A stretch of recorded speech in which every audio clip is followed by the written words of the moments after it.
నమస్కారం. నా పేరు పూనెం ప్రదీప్ కుమార్, భద్రాచలం, భద్రాద్రి కొత్తగూడెం జిల్లా. పేనుకు పెత్తనమిస్తే గుండంతా గురిగినట్లు సందంగా తయారైంది ఇక్కడ ఉన్నటువంటి ఆదివాసీల పరిస్థితి, జీవనశైలి. ఆదివాసీల అస్తిత్వం కోసం, వారి యొక్క స్వావలంబన కోసం ప్రభుత్వం ఏర్పాటు చేసిన ఇసుక రీచులలో గిరిజనేతరులు దూరి చీమలు పెట్టిన పుట్టలో పాములు చేరిన చందంగా వ్యవహరిస్తున్నారు.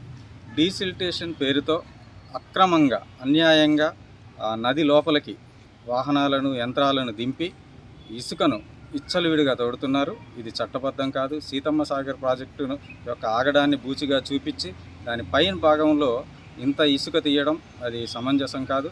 ఆదివాసీలకు ఇవ్వాల్సిన ఇక్కడ ఉన్నటువంటి పీఓ గారు కూడా ఆదివాసీ చట్టాలను గౌరవిస్తాం, ఆదివాసీలకే ఇసుక రీచులు కేటాయిస్తామన్నారు. నిర్వహణ వారిదే, నిర్వహించేది ఎవరు అనేది అర్థం కాని పరిస్థితి.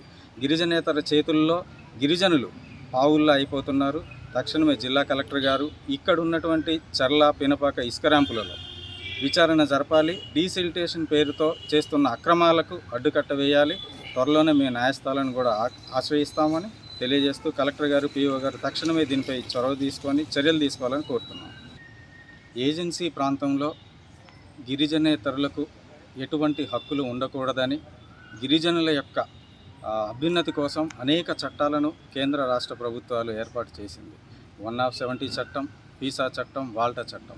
కానీ ఈ చట్టాలలో ఏ ఒక్కటి కూడా గిరిజనులకు అనుకూలంగా పనిచేయక గిరిజనేతరులు విచ్చలవిడిగా ఆ చట్టాన్ని వాడుకుంటున్నారు. ఇది సమంజసం కాదు.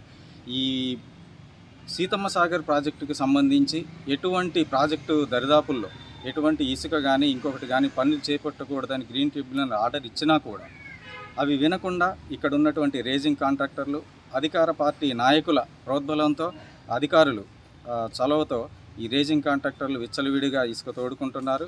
చట్టవిరుద్ధంగా చేసేటువంటి ఈ మైనింగ్ని తక్షణమే ఆపాలి. దీనికి కోర్టులు కూడా, న్యాయస్థానాలు స్పందించాలని కోరుతున్నాం.